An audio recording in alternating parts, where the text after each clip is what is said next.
घर पर कोई है क्या? अरे हेमलता बहन, इतने दिनों बाद। ये लो, जल्दी से अपना मुंह मीठा करो। लेकिन ये मिठाई किस खुशी में? मेरी बेटी योगिता का रिश्ता तय हो गया है। अरे वाह, ये तो बहुत बड़ी खुशखबरी है।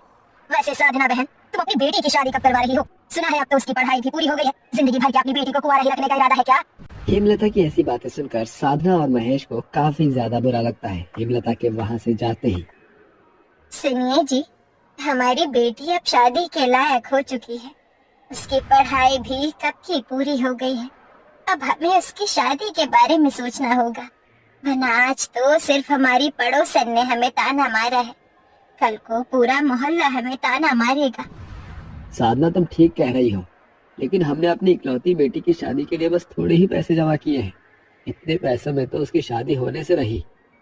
हम कुछ ना कुछ इंतजाम तो कर ही लेते हैं। कि तभी माँ, बाबा, आप लोग किस चीज का इंतजाम करेंगे?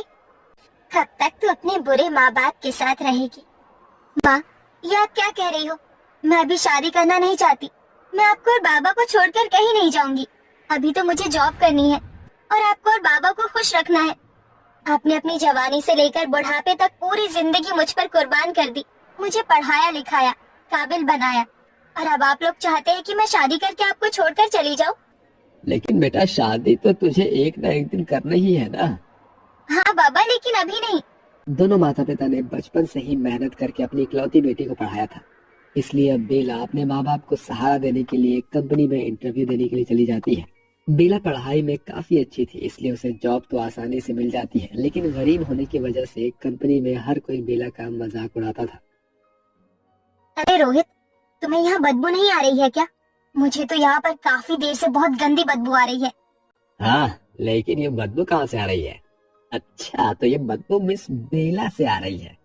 ना जाने इस गरीब को इस कंपनी के अंदर जॉब किसने दे दी। अरे जरा इसके कपड़ों को तो देखो, इतनी ठंड में भी इसका फटा हुआ कपड़ा और पुराना सा सूट कैसा लग रहा है ये। देखिए, आप लोग मुझे परेशान मत कीजिए। तुम जानती भी हो तुम किससे बात कर रही हो। हम तुम्हारे सीनियर हैं और हम जो बोलेंगे वो तुम्हें मानना होगा।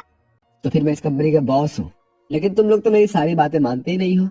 इस कंपनी के रूल लगता है तुम लोग भूल गए हो।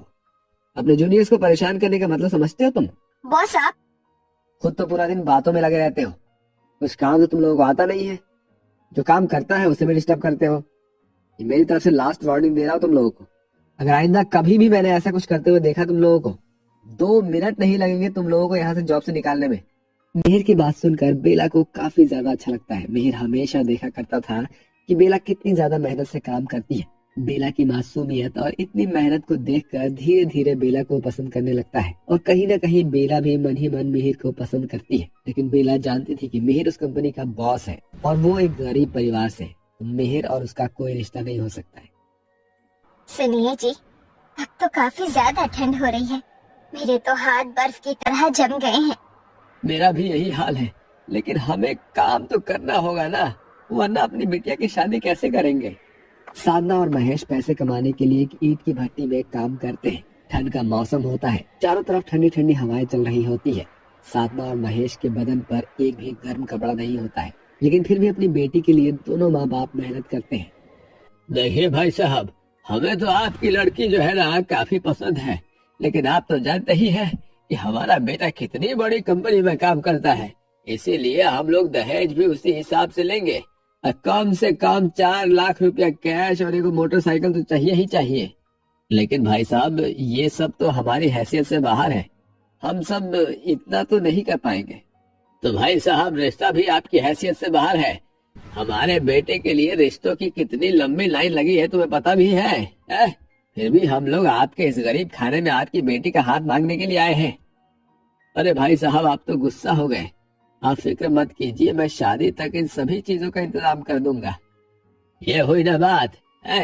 भाभी, मुंह मीठा करवाइए। अपनी बेटी का रिश्ता तय हो जाने पर महेश और साधना दोनों ही खुश होते हैं, लेकिन दहेज की मांग की वजह से काफी परेशान भी होते हैं। बेला को जैसे ही इस बारे में पता चलता है, माँ, बाबा, आप लोग मेरी शादी इतनी जल्दी क्यों करवाना चाहते हैं?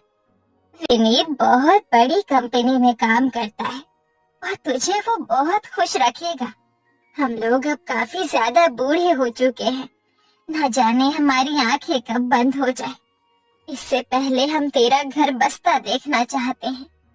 हाँ बेटा, अपने माँ बाप की इज्जत रख ले, वरना लोग क्या कहेंगे कि जीते जी माँ बाप ने अपनी इकलौती बेटी की शादी भी नहीं की। अपने माँ बाप की इज्जत की खातिर बेला मिहिर के बारे में कुछ भी नहीं बताती और शादी के लिए हाँ कर देती है, जिसके चलते अब बेला ऑफिस जाना भी छोड़ देती है। वही मिहिर रोज इंतजार करता था, लेकिन बेला का कुछ भी अता पता नहीं होता है। ठंड का मौसम होते हुए भी पूरे परिवार में किसी के पास एक स्वेटर तक नहीं था, जिससे सबकी ठंड से हालत काफी ज्यादा खराब थी। दिन बीतने के साथ ठंड भी काफी ज्यादा बढ़ती है। बेला की शादी के दिन भी करीब आ रहे थे।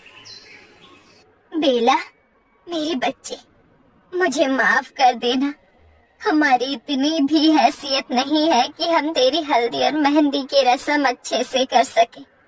ये हल्दी और मेहंदी मैंने अपने हाथों से तेरे लिए बनाई है। काश मैं भी दूसरों की तरह तेरी हल्दी और मेहंदी की रस्म धूमधाम से कर पाती। आप और बाबा मेरी शादी के लिए इतनी मेहनत कर रहे हैं, ये कम है क्या? मैं इसी से ही खुश हूँ। एक गरीब माँ बाप के लिए अपनी बेटी की शादी करना दुनिया का सबसे मुश्किल काम होता है। ऊपर से ठंड ने भी इस परिवार पर अपना अलग ही कहर ढा रखा था। जैसे तैसे करके शादी की सारी तैयारियां हो जाती है और वो दिन भी आ जाता है जिस दिन बेला की शादी होती है। अरे मोहन भाई, ये क्या, आपके होने वाले समधी ने तो शादी के लिए बैंकेट हॉल भी बुक नहीं किया है। इतनी ठंडी में ये लोग खुले में शादी कर रहे हैं। ऊपर से यहाँ तो खाने का भी ढंग से कोई व्यवस्था नहीं है। हाँ भाई साहब, ये किस गरीब खानदान में आपने अपने बेटे का रिश्ता जोड़ लिया? जरा दुल्हन को तो देखिए, इसकी शादी का जोड़ा भी कितना ज्यादा पुराना लग रहा है। अरे अगर पैसे नहीं थे तो आप लोग हमसे बोल देते हैं, लेकिन मेरे ही मेहमानों के सामने मेरी बेइज्जती करवाने की क्या जरूरत थी? उन्हें क्या लगेगा कि मैं किस गरीब की बेटी को अपने घर की बहू बनाने जा रहा हूँ? भाई साहब, आपकी दहेज की मांग को पूरा करने के चक्कर में हम लोग शादी की सही इंतजाम नहीं कर पाए। तो आपने हमारे दहेज की मांग को भी कहाँ पूरा किया है? 4 लाख बोले थे और आप हमें 1 लाख रुपए दे रहे हैं, और बाइक तो आपने दी ही नहीं।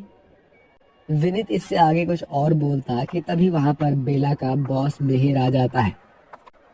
एक माँ बाप तुम्हें अपने दिल का टुकड़ा दे रहे हैं, अपनी बेटी को तुम्हें सौंप रहे हैं, जो तुम्हारे खानदान को आगे बढ़ाएगी, तुम्हारे घर में रौनक लाएगी। इसके बावजूद भी तुम्हें दहेज चाहिए? अरे शर्म करो तुम लोग, पढ़े लिखे होने के बावजूद भी दहेज की मांग कर रहे हो। सर आप? हाँ बेला, मुझे जब कंपनी के एम्प्लॉय से पता चला कि तुम्हारी शादी होने वाली है तो मैं अपने आप को रोक नहीं पाया। बेला, मैं तुमसे बहुत प्यार करता हूँ, लेकिन मैं तुम्हें कभी भी ये बता नहीं पाया। चलो चलो, यहाँ सब न जाने कैसा परिवार है। एक तो दहेज का इंतजाम भी नहीं किया है, शादी का इंतजाम भी इतने खराब है। इनकी तो बेटी का चक्कर भी कहीं और चल रहा है। हाँ हाँ, जाइए और मुंह संभाल कर बात कीजिए। आप जानते भी हैं कि मैं कौन हूँ। 2 मिनट नहीं लगेगा मुझे आपको दहेज की मांग करने पर जेल के अंदर बंद करवाने में। जेल का नाम सुनकर मोहन और उसके रिश्तेदार डर जाते हैं, जिसके बाद मोहन अपने बेटे के साथ बारात लेकर वापस चला जाता है। हमारी बेटी ऐसे लालची लोगों के घरों में जाने से तो बच गई, लेकिन अब हमारी बेटी का क्या होगा? कौन करेगा इससे शादी? मैं बेला से शादी करूंगा। मैं बेला से बहुत प्यार करता हूँ। मुझे बेला के अलावा आप लोगों से कुछ भी नहीं चाहिए। बस आप लोग मुझे और बेला को अपना आशीर्वाद दे दीजिए। मुझे नहीं पता था कि आप मुझसे इतना प्यार करते हैं। मैं अपनी गरीबी की वजह से कभी भी आपसे अपने प्यार का इजहार नहीं कर पाई, लेकिन आज करती हूँ। मिहिर, मैं भी आपसे बहुत प्यार करती हूँ। मिहिर बेला को गले से लगा लेता है और दोनों ही मंडप में शादी कर लेते हैं। साधना और महेश का बरसों पुराना सपना अपनी बेटी की शादी करने का आज पूरा हो जाता है। वहीं अब बेला भी मिहिर के साथ खुशी खुशी अपना जीवन जीती है।